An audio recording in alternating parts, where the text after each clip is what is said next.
There's no way around it. Today's video is going to be a tough one. I'm going to talk about the nature of the 2026 rookie class.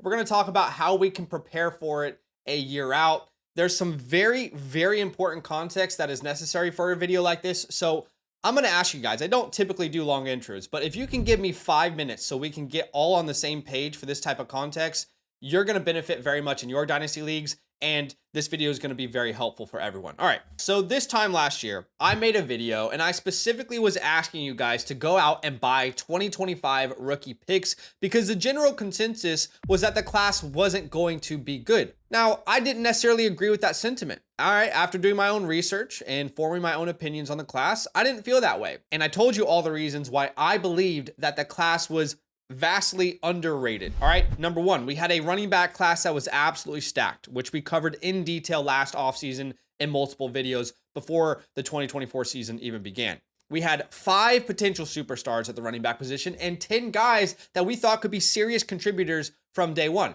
Number two, in the 25 class, 1 year out, we had multiple proven players who decided to return to school. Emeka Egbuka, who we all thought was going to go round 1 last year. Travion Henderson, Devin Neal. These guys who were proven, young, talented guys who were going back to school, and we thought, that's great. That's going to improve the 2025 class. Number 3, we had a ton of players who had already got proven production. They looked like really good players, and they just needed to build on what they had already done. For example, right? This is from that previous video last year. Luther Burden, Emeka Egbuka, Tet McMillan, Travis Hunter. These guys already gave us a lot of reason for optimism, and I told you about them last year. Then we went on to the tight end position, and we said, look, even a guy like Colston Loveland looks like a true difference maker 1 year out in the NFL, and now he's projected to be a first-round pick. We had a ton of players that already gave us reason for optimism because they already proved it on the field. They already proved it on the field and showed the type of talents that they were. Now, unfortunately, we're going to start turning our attention towards the 2026 class. And I believe I stated this in a previous video that this is the worst a rookie class has looked 1 year out since I started covering Dynasty football. Now, obviously, anything can happen. I'm aware of that. We have seen so many players come out of the woodworks each and every year in these rookie classes. For example, in 2025, Tyler Warren. In 2023, he had 422 receiving yards that season. That was his high. Came out this last year, dominated, put himself in the first round. In 2024, probably your best counterpoint to this video today, Jaden Daniels, right? Before his senior season, his career high in passing touchdowns was 17. He came out and won the Heisman in his final season. In the 2023 class, Anthony Richardson, who had 529 passing yards before the season began, 6 passing touchdowns. He comes out, has a decent year, shows his potential, dominates the combine, and improves that 2023 class. In 2022, Jamison Williams had just 15 receptions in his first 2 collegiate seasons. He transfers to Alabama. Him and Bryce Young go absolute sicko mode, and he ends up a first-round pick. The point being is I'm well aware that first-round picks emerge every single year out of nowhere. However, in all of those classes we just talked about, there were already a good group of players, typically somewhere in the range of 5 to 8 names that we could name a year out and say, yep, those guys are the creme de la creme of the class. They're the meat of the class. They are what's going to give us our protein. We know those guys, if they just continue on the track that they're on, they're going to give us a really good class. Outside of Jeremiah Love and Nicholas Singleton, I don't feel that way about this 2026 class. Now, just last week, I made a video ranking the class and going into detail on it. You can check out that video, but just a quick little summation here of this class. At the quarterback position, all right, there are 7 guys that I really like. It's actually a quarterback class that has a lot of potential. There's a lot of hope. Like, if anything, the quarterback class is the most hopeful position of any position in 2026, but most of these guys haven't proven anything yet. It's just based off of upside, based off talent, based off of pedigree. Right? I mean, guys like Cade Klubnik, Garrett Nussmeier, and Drew Aller have shown good seasons, but not good enough seasons to be round 1 picks yet. And all the other guys who have that little pink red dot next to their name, they might not even declare for the 2026 class. Names like Arch Manning. Arch Manning's going to have his first year as a starter. He might want to be in the NFL more. I mean, we see NFL teams all the time looking for experience when they draft a first-round quarterback, right? Lenore Sellers will be a red shirt sophomore. He could come back. Nico will be a junior. He could come back. Dante Moore, who's going to start for Oregon, he could come back. for the 2026 season. It'll be his first year starting. So out of, 4 out of the top 7 names might not even declare in this class, and pretty much everyone in the class still has a lot to prove, but there is potential. At the running back position, outside of Jeremiah Love and Nick Singleton, there are absolutely no guarantees again. And Singleton wasn't even a top 5 running back for me in this class in 2025, right? That class, again, this running back class in 26 has potential, no guarantees. At the wide receiver position, you'll notice in my tier 1, it's completely empty, because it almost feels disrespectful to the tier 1 tier right now, 1 year out, to put a name in there. Like, there are guys that I like. There's a huge group of 6 to 7 names that I think you could say could be the wide receiver 1 in this upcoming class in 2026, but that's not a good thing. It's just that no one's established themselves enough. There is no blue chip guy right now that you're waiting in the wings, right? Like a Ted McMillan, a Luther Burden a year out. Before that, a Marvin Harrison a year out. Right? I mean, Jeremiah Smith, yes, but that's in the 2027 class. The wide receiver position in 2026 is by far the biggest what if. You can't point to a single guy that I would bet actual money on being a first round pick this time next year. Of course, there are guys who could develop and become that, but I don't feel like I can bet on that right now. So with that in mind, and again, you're going to have to use your own opinion here. You can go watch other people's opinions on the 2026 class. You can hear other narratives. Yeah, right. Don't just rely on my opinion. I'm telling you what I feel. And last year, I felt the opposite to the consensus, was that the 25 class was actually going to be good. This year, I strongly believe this class could be one of the worst classes we've seen in a long time. Okay, so with that in mind, I'm going to suggest that you shop around your 2026 first round pick. We've gotten through the context. We're all on the same page, and I will tell you what you can expect to get in return. I will also show you 2 trades that I have done myself in my own leagues in the past couple days with the same idea in mind. All right, and there was even a team that I planned on doing a 1-year punt with that I said, let me switch this up and use these picks to compete this year. Now, obviously, a big crucial last piece of context here is that if you're in a full rebuild, you're not going to completely destroy your rebuild because I think the class might not be that good in 2026. That is bad process. If you're full rebuild and you've already been into that mode, then continue through it and let's have some hope in the class, right? All right, so if you have a projected early 2026 first round pick, and now we've gotten to the real meat and potatoes of the video, here's what you could potentially expect to trade that pick away for. And you'll notice throughout this video, we are targeting young players who aren't going to lose value because of age in 1 year out, okay? So at the quarterback position in Superflex leagues, names like Jordan Love, Brock Purdy. Let's talk about those 2 names. 2 guys. Number 1, Jordan Love already has a long-term contract in a good organization on a good offense that has a good history of quarterback play. Number 2, Brock Purdy is about to get extended. We're hearing reports about that. He's going to be a part of an incredible offense for a long time. With JJ McCarthy and Michael Penix, you already know these guys are first-round picks. They're about to have a year, pretty much their first year full-time starting, where they can really improve their value drastically, and you know they're first-round picks. You don't have to guess if that will happen for you next year. Even in your 1-year punts and your rebuilds, McCarthy and Penix are great adds. At the running back spot, now of course you're really doing this if you're competing, but your names like Devon Achane, Bucky Irving, Breece Hall, these young guys, these really talented players, focal points, features of their offenses. Breece Hall might be the one name that I'm the most concerned about in this category, but Achane and Bucky, I think, are no-brainer buys if you're contending right now, okay? How about at the wide receiver spot, names like Garrett Wilson? Guys, if Garrett Wilson was in the 2026 class, he would be the 101. If a Garrett Wilson talent was in this class, I'm sorry. Unless Arch Manning develops and becomes like the next superstar quarterback, which is totally possible. But at this point, if Garrett Wilson was in this class as a collegiate player with what he did in his college career before he came out, he would probably be the 101. If you can go trade for him, makes a lot of sense.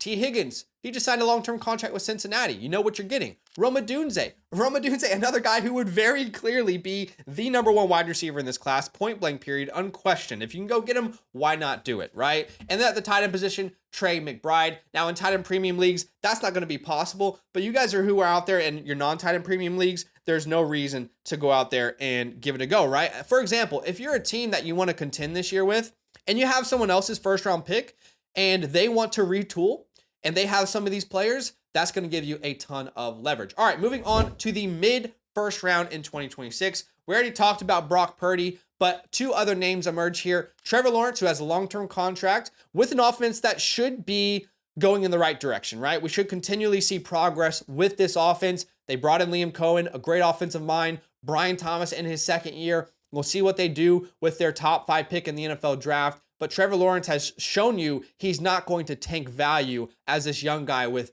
a long-term contract. Bryce Young. Now, granted, I agree that Bryce Young is probably the riskiest name we've talked about so far, but we already saw signs of improvement. We saw that the Panthers wanted to entrust their offense to him last year. He took major strides. Maybe you can do a 2-for-2 deal with Bryce Young or send a late first for Bryce Young. All right, at the running back spot, again, you're only buying these two names if you're out there and you're contending right now. But how about Ken Walker and James Cook? Well, wouldn't you know it? You can already go out and receive two guys who got second-round draft capital and are the focal points of their rushing attacks. You can do that now. And by the way, you can win games with these guys now. You don't have to wait till next year and see what it could be, correct? Now, you could also try and flip your pick into a mid-first round pick this year. Do you have a pick that is borderline early to mid and you want a running back? You have that pick in 2026. Can you try and send that in your draft for the 106, 107 in this year's class, which is stacked at running back? That's another option for you. At wide receiver, names like Rashee Rice, you can buy the injury suspension discount right now. Xavier Worthy is another name that you can go out and buy after a decent rookie season. Names like Jordan Addison, Jalen Waddle, Zay Flowers, these first-round picks who have already proven production. They might not be those tier 1 guys, but I don't really see the upside of like a blue chip guy in this class at the wide receiver position anyway, if I'm honest with you. And then at the tight end position, Sam Laporta. Now, you might have to pay up a little bit more for Sam Laporta than a mid-2026 first, but of course, that is your starting point. And all of these are starting points, all right? It goes without saying, but sometimes you have to say it because people get angry in the comment section. But of course, every league is going to value players differently. Your league, you might not be able to get these deals. You might have to pay more. In your league, you might be able to pay less. You might be able to get more than what we're talking about today. So, of course, these are more like baseline starting points based off general consensus opinions, okay?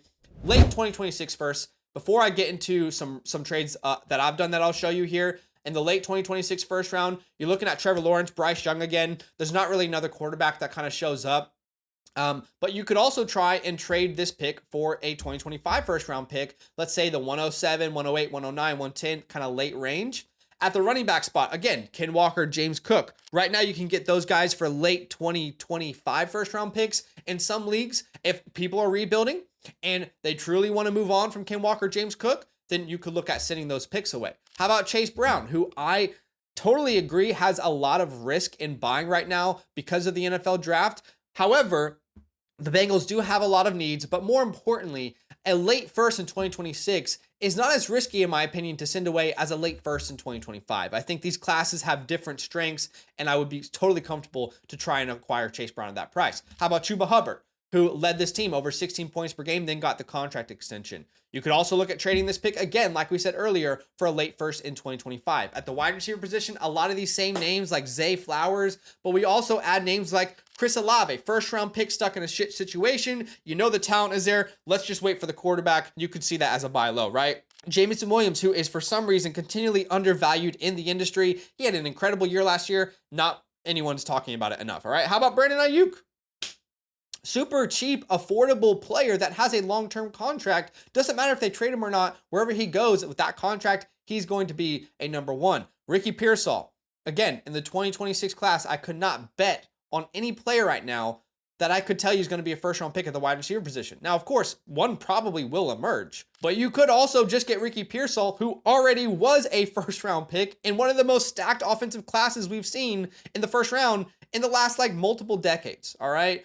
I mean, the first 15 picks of last year's draft was all offense, right? And Ricky Pearsall still found a way into the first round. You might be able to get a plus on top of Ricky Pearsall. You might be able to do a 2-for-2 if you throw a 26 first out there. You might be able to get Ricky Pearsall and Chuba Hubbard for your 2026 first round pick and a Jalen Warren, for example, right? These are the type of deals you could definitely be negotiating in a lot of leagues.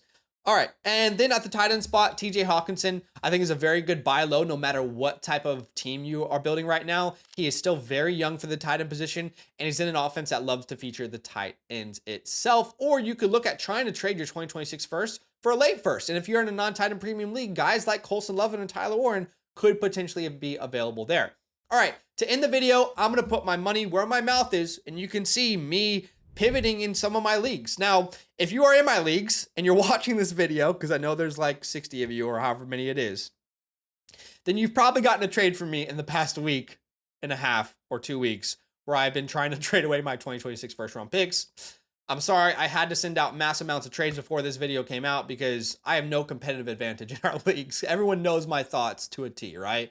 But here are some real trades that I was able to get done with this whole idea in mind, all right? First trade, it's a 12-team Superflex PPR Start 10 league. I was able to get Alvin Kamara, Garrett Wilson, Jordan Love, Anthony Richardson. I didn't want to send away JJ McCarthy because you guys know I love him. I had him in so many leagues though, and that was really like the point of the sale happening, so I couldn't be too greedy. I sent away McCarthy, which I could regret at some point, no doubt about it. My first round pick in 2026, as well as Jared's first round pick in 2026. Now, Jared wanted to retool. He wanted to tear it down and go another direction. So that was obviously beneficial. And again, I said this earlier in the video, if you can find a team that's looking to have that flexibility, that's going to help a deal go through. Now, I originally planned to do a 1-year punt with this team, but instead I made a pivot. And I'm trying to turn this more into a competing roster. You can see my starting lineup now. Justin Herbert, Josh Jacobs, Alvin Kamara, Garrett Wilson, Jalen Waddle, Evan Ingram, Chris Olave, Roma Dunze, Jameson Williams, Jordan Love. On my bench, I have the combo of Daniels and Anthony Richardson. So we'll definitely have a quarterback there. Tony Pollard as a, RB3, if you will.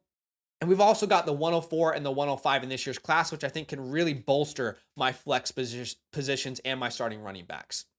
All right, the second trade that I've done here recently for this 2026 class. Again, another 12-team Superflex PPR Start 10. In this league, I lost in the semis. I placed 3rd overall. Already loved my depth, already loved my team, and I want to go out there and win the championship, not only this year, but for multiple years to come. So we went out there. We got aggressive with one of our favorite buy lows right now, which we've talked about, Rashee Rice. Now, Saquon Barkley is going to cost a premium, but I believe that my team is in a position where I can take on that risk. So we sent away a Chuba Hubbard, a Jaden Reed, a Keon Coleman, my 2026 first, the 202 in a very strong class in the 210. Got back Deebo Samuel just as another desperation flex should we need it. And now our starting lineup looks like Daniels, Saquon, Gibbs, Neighbors, Garrett, Trey McBride, Josh Jacobs, Ken Walker, Chase Brown, Jordan Love. We have the 104, 110 in this class. And on our bench, we are stacked. Trevor Lawrence, Rashee Rice whenever he's ready to go in that is it cryo chamber? What is it called? He's just waiting to go. Deebo Samuel, Jerry Jeudy, Jameson Williams. So we've got plenty of guys on our bench in case injuries happen. So that's what I'm trying to do. Now, you might disagree with me. I am completely aware, guys, that I cannot predict the future. I hope I did a good enough job in the intro part where I was explaining the context of this video to tell you that I am aware players come out of the woodwork every single season, all right?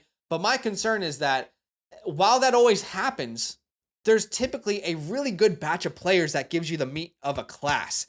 And I just don't see that right now in 2026. Now, there's no data behind this. Clearly, I can't predict the future. I don't have a crystal ball. So if you're someone who makes moves strictly in data and, that type of mathematical backing, this might not be the video for you. But if you're someone who trusts my track record and has made moves based off what I've said in the past, for example, buying the 2025 class last year when everyone said it was bad, then maybe you can consider looking at some of these moves for your own dynasty teams. But of course, use your own discretion, do more research on the 2026 class, and then make a decision moving forward. I appreciate y'all watching the video. Let me know. I'm sure the comment section is going to be full of some controversy on this one, but maybe. We'll see. But I appreciate you watching. Drop a like, subscribe, and we'll see you guys in the next one. Nothing but love. If you're thinking about supporting us in this economy, that's big love, and you deserve love in return. So for every yearly Mother Flocker member who uses the promo code LAND, we're giving out a free team playbook, our 2025 rookie report, access to all premium tools, free site vouchers, and of course, a huge thank you from the LAND crew. You're far too kind. That's love.